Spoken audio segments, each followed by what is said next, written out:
Assalamualaikum warahmatullahi wabarakatuh. Kembali lagi bersama Ibu Mariani Putri di kelas belajar kita, yaitu metodologi penelitian. Untuk memenuhi absen, silakan tulis di kolom komentar jika kalian hadir pada pembelajaran kita hari ini. Pada hari ini kita akan belajar dengan judul pengujian validitas tes. Sebelum kita memulai pembelajaran, maka kita awali dengan membaca doa. Bismillahirrahmanirrahim. Rabbi sholli sadri wa yassir li amri wahlul 'uqdatam min lisani yafqahul qawli. Amin. Sebelumnya, Ibu ingin menjelaskan kenapa pentingnya bagi kita, khususnya sebagai umat muslim, yaitu menuntut ilmu. Karena kita sebagai manusia adalah seorang insan terdidik, insan yang diberikan oleh Allah akal. Akal itu supaya kita pergunakan dengan baik ke dalam hal-hal yang positif. Maka dari itu penting pendidikan untuk mengatur hal ini menuju ke jalan yang positif agar tidak salah arah dalam menggunakan akal yang telah diberikan oleh Sang Pencipta akal itu sendiri. Dalam Al-Quran telah dijelaskan oleh Allah, yaitu Bismillahirrahmanirrahim, yarfa'illahu allazina amanu minkum wallazina utul ilma darajat. Artinya, Allah akan meninggikan orang-orang yang beriman di antaramu dan orang-orang yang diberi ilmu pengetahuan. Dalam Quran surah Al-Mujadilah ayat 11. Baik, dari ayat tersebut Allah menjanjikan akan meninggikan derajat orang-orang yang beriman. Maka di sini pentingnya menuntut ilmu. Karena jika kita beriman harus dengan ilmu. Pada materi kita kali ini mengenai validitas tes, ada beberapa pokok bahasan yang akan kita bahas. Yaitu yang pertama, kita akan membahas mengenai apa itu pengertian validitas tes. Yang kedua, apa saja macam-macam validitas tes. Kemudian, faktor yang mempengaruhi validitas tes. Yang keempat, cara mengetahui validitas alat tes. Dan yang kelima, kita akan belajar mengenai apa kegunaan dari dilakukannya validitas itu.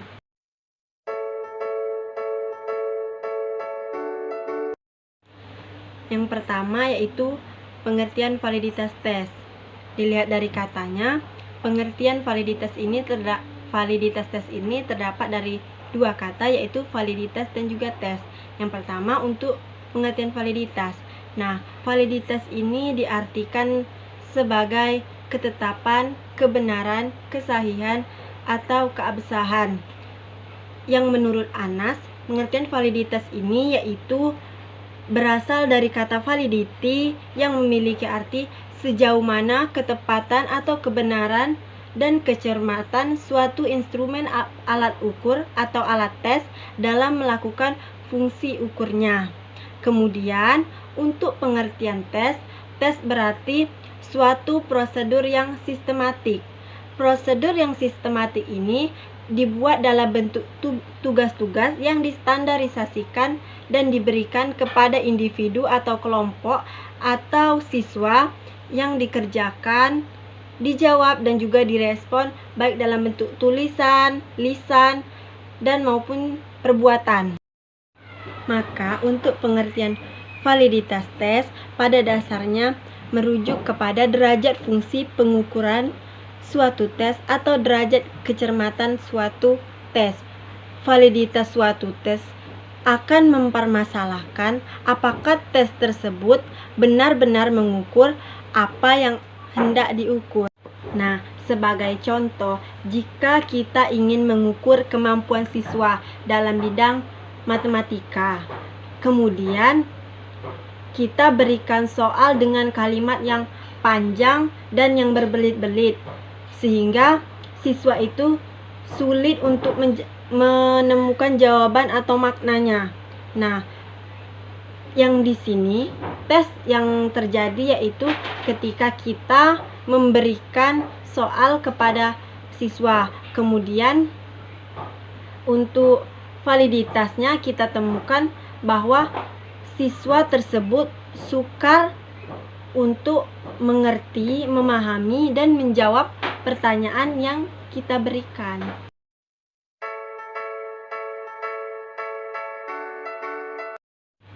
Selanjutnya yang akan kita bahas yaitu macam-macam validitas. Validitas ini terbagi menjadi dua macam, yaitu validitas rasional dan juga validitas empiris. Validitas rasional adalah validitas yang berasal dari validitas logika, atau validitas rasional merupakan validitas logika atau logical validity yang mengandung makna logis. Logis di sini berarti logika, yaitu penalaran. Validitas ini dilakukan sesuai dengan ketentuan, peraturan, dan juga teori yang ada. Nah, untuk dilakukannya validitas rasional ini, maka terdapat dua penelusuran yang bisa kita jalankan. Yang pertama yaitu validitas isi atau content validity. Nah, sebuah alat tes dikatakan memiliki validitas isi apabila tes tersebut bisa mengukur tujuan khusus yang sejajar dengan materi atau isi pelajaran yang diberikan. Validitas ini merupakan suatu validitas yang diperhitungkan melalui pengujian terhadap isi alat ukur dengan cara analisis rasional. Selanjutnya, penelusuran kedua daripada validitas isi ini yaitu validitas konstruksi atau construct validity. Secara etimologis, konstruksi ini mengandung pengertian yang berarti susunan, kerangka, atau rekaan. Nah, sebuah alat tes dikatakan memiliki validitas apabila konstruksi butir-butir soal yang membangun tersebut mengukur setiap aspek seperti yang disebutkan dalam tujuan instruksional khusus atau TIK. Contoh rumusan dari tujuan instruksional khusus ini yaitu siswa dapat mengambil tata cara memandikan mayat. Maka butir soal yang bisa diberikan yaitu perintah bagaimana cara memandikan mayat dengan baik. Validitas yang kedua yaitu validitas empiris. Validitas empiris ini memuat kata empiris yang berarti pengalaman.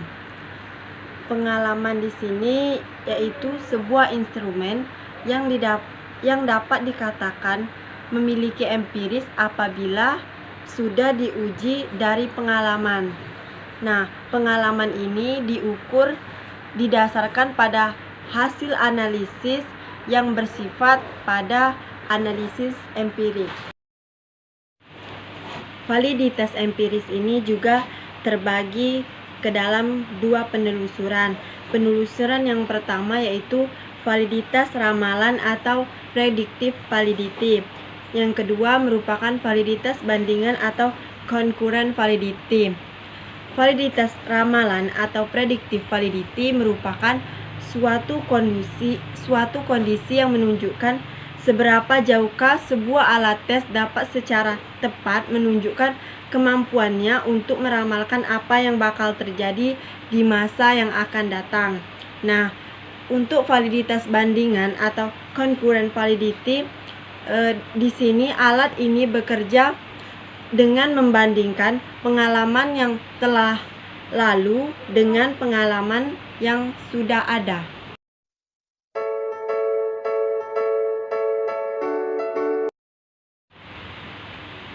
Selanjutnya kita masuk kepada pembahasan kita yang ketiga yaitu faktor yang mempengaruhi validitas tes.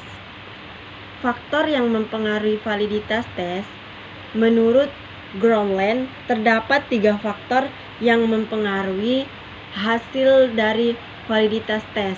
Nah, faktor itu yaitu yang pertama, faktor yang berasal dari dalam tes, yang kedua, faktor yang berasal dari luar tes, dan yang ketiga, faktor yang berasal dari objek tes.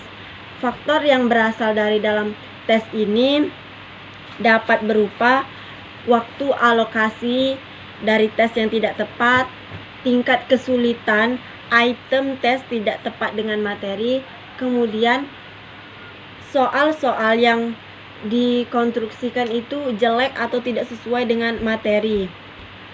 Kemudian kata-kata yang digunakan dalam instrumen evaluasi terlalu sulit. Kemudian untuk faktor yang berasal dari luar tes ini dapat berupa faktor pengerjaan tidak cukup bagi objek tes. Kemudian teknik pemberian skor yang tidak konsisten. Ini dapat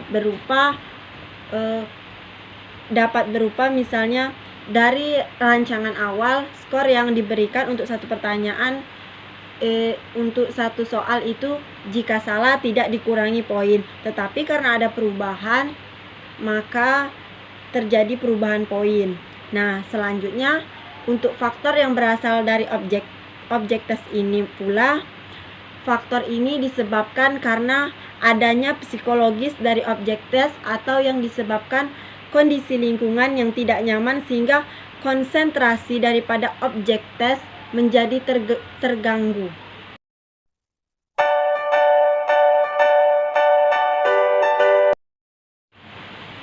Baiklah, kita masuk kepada pembahasan kita yang keempat. Pada pembahasan kita yang keempat ini yaitu bagaimana cara mengetahui validitas alat tes. Sebelumnya, untuk semua anak-anak ibu yang di rumah masih semangat kan? Nah, kita lanjut. Pada pembahasan kita yang keempat ini, untuk cara mengetahui validitas alat tes ini terdapat dua cara. Yang pertama dengan korelasi produk momen dengan simpangan, dan kedua korelasi produk momen dengan angka besar.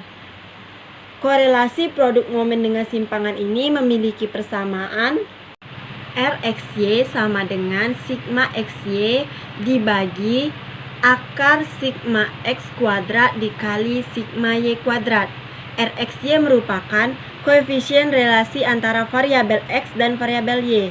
Kemudian sigma xy merupakan jumlah perkalian dari nilai x dan nilai y. X kuadrat merupakan akar kuadrat daripada x, yaitu x dikali x. Kemudian untuk y kuadrat merupakan kuadrat daripada nilai y, yaitu y kali y. Kemudian untuk korelasi produk dengan angka besar memiliki persamaan Rxy sama dengan n sigma xy dikurang sigma x dikali sigma y dibagi akar n sigma x kuadrat dikurang sigma x kuadrat dikali n xy kuadrat dikurang sigma y kuadrat, yang mana untuk x dan y di sini semuanya merupakan variabel x dan y, tidak mencari nilai x dan juga nilai y seperti pada korelasi produk dengan momen dengan simpangan. Jadi semua variabel yang digunakan ini yaitu huruf x besar. Nah, untuk lebih memahami kita masuk kepada contoh soal. Jadi dari contoh soal di sini yaitu suatu penelitian yang ingin melihat apakah ada hubungan antara banyaknya kredit yang diambil dengan indeks prestasi yang dicapai mahasiswa dalam satu semester. Setelah dilakukan pengumpulan data dari 10 mahasiswa, ternyata penyebaran kredit dari indeks prestasi yang dicapai sebagai berikut. Ini tampilan tabel. Nah, dari data ini kita disuruh untuk mencari validitas tes dengan menggunakan dua cara tadi. Baiklah, untuk cara yang pertama, nah jadi di tabel diperoleh nilai seperti ini. Ada siswa ke-1, 2 sampai 10, variabel x dan y. X besar dan y besar itu menyatakan variabel x dan variabel y. X kecil dan Y kecil itu menyatakan nilai Y, X dan juga nilai Y. XY merupakan perkalian antara X dan Y. X kuadrat merupakan perkalian antara X dengan X, dan Y kuadrat merupakan perkalian antara Y dan Y. Nah, bagaimana hasil dari tabel itu bisa didapatkan? Nah, Ibu ambil satu contoh pada siswa yang pertama. Untuk yang kedua 3, 4, sampai 10 silakan kalian coba kerjakan sebagai latihan di rumah. Karena untuk memperoleh nilai itu merupakan menggunakan jalan yang sama untuk ke bawahnya. Nah, untuk yang baris pertama, yaitu pada siswa pertama, variabel X di sini 20. 20 ini merupakan dari tabel soal tadi, yaitu jumlah kredit yang diambil, sedangkan X besar atau variabel X merupakan indeks prestasi. Jadi untuk variabel X dan variabel Y merupakan nilai yang sudah ada pada soal di tabel. Nah, selanjutnya untuk nilai X dan juga nilai Y. Untuk nilai X dan Y ini juga menggunakan persamaan. Untuk nilai X, persamaannya yaitu variabel X atau X besar dikurang dengan MX, dimana untuk mencari MX ini yaitu sigma X dibagi dengan N. N adalah jumlah mahasiswa dan sigma X adalah jumlah keseluruhan dari variabel X. Nah, di sini jumlah keseluruhannya kita lihat pada tabel tadi yaitu 155. Nah, Ibu tuliskan persamaannya. Yang pertama kita tentukan dulu MX. MX di sini yaitu sigma X per N. Berarti 155 dibagi jumlah mahasiswi tadi 10 dan hasilnya yaitu 15,5. Nah, dari nilai MX ini maka kita dapat menentukan untuk nilai X. Nilai X yaitu variabel X dikurang MX. Variabel X yaitu 20 dikurang MX 15,5, jadi 4,5. Nah, jadi hasilnya sama. Selanjutnya untuk MY, untuk nilai Y juga sama, kita mencari MY terlebih dahulu.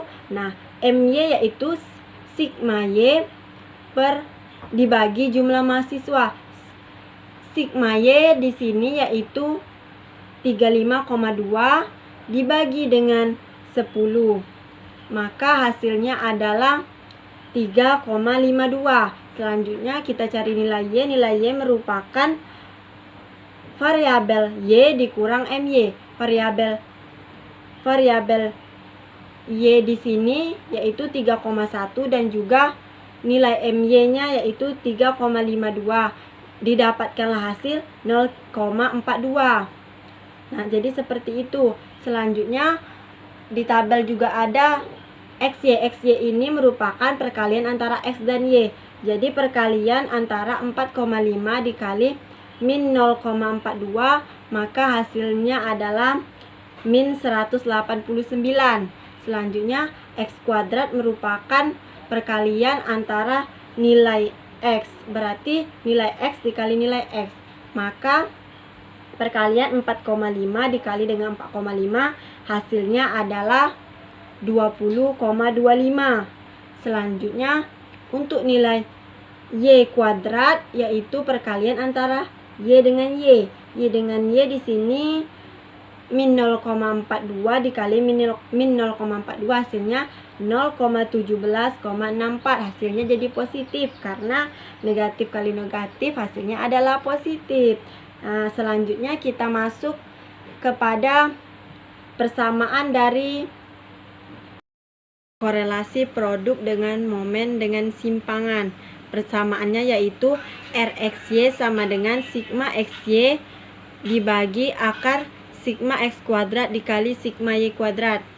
Di sini X dengan Y-nya yaitu nilai X dan Y, bukan variabel X dan Y. Nah, jadi menggunakan X kecil.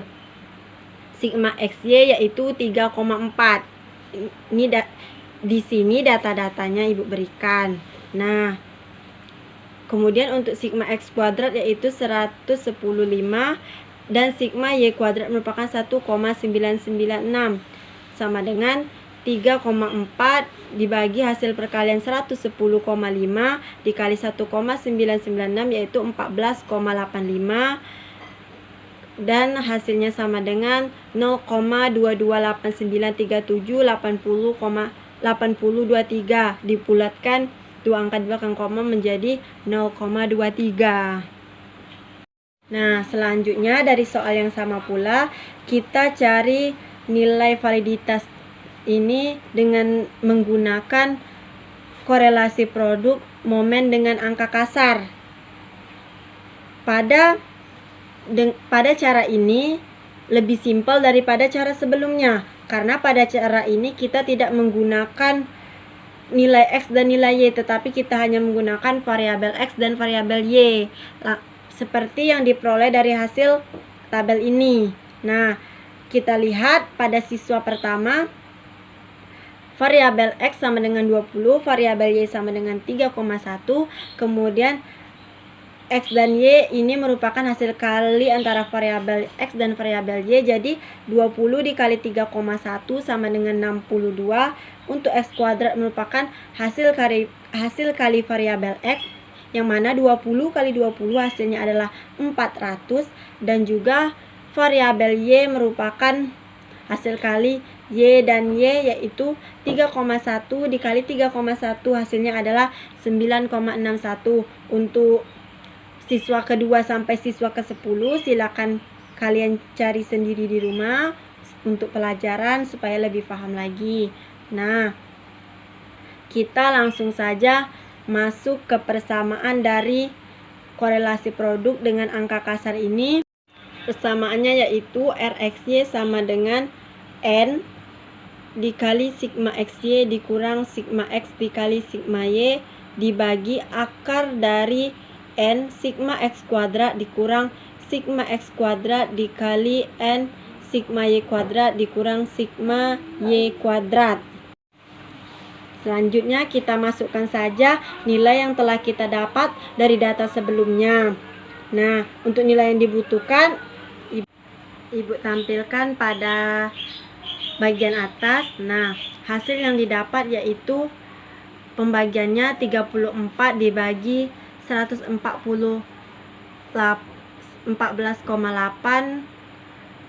5119524, hasilnya yaitu 0,22,89 dibulatkan menjadi 0,23. Dari data yang demikian, maka dari rumus pertama dan juga rumus kedua kita memperoleh hasil yang sama. Oleh karena itu, kedua rumus dari korelasi produk momen ini keduanya bisa kita pakai karena kondisi ini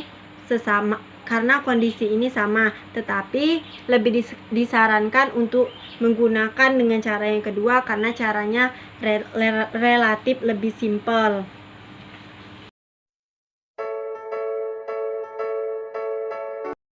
Selanjutnya kita masuk kepada bagian akhir, yaitu apa kegunaan dari dilakukannya validitas ini. Nah, ada beberapa kegunaan dari dilakukannya validitas ini, yaitu yang pertama untuk mengetahui pertanyaan yang kurang jelas atau untuk menghindari pertanyaan yang kurang jelas, kemudian untuk meniadakan kata-kata yang terlalu asing atau kata-kata yang menimbulkan kecurigaan, kemudian untuk memperbaiki pertanyaan-pertanyaan yang kurang jelas, kemudian untuk menambah item yang diperlukan, untuk meniadakan item yang tidak diperlukan, dan untuk mengetahui validitas kuesioner tersebut. Jadi pembahasan kita kali ini mengenai validitas alat tes sudah selesai. Semoga materi yang Ibu sampaikan kalian bisa memahami, kalian bisa mengerti, dan jika ada yang belum paham silakan tulis di kolom komentar. Dan untuk mengakhiri perjumpaan kita kali ini, marilah sama-sama kita membaca Quran. Bismillahirrahmanirrahim. Wal asr innal insana lafi khusr illa alladzina amanu wa amilus solihati wa tawasaw bil haqqi wa tawasaw bis sabr. Ibu tutup, wabillahi taufik wal hidayah. Wassalamualaikum warahmatullahi wabarakatuh. We used to hide under the covers, serenade each other with careless melodies.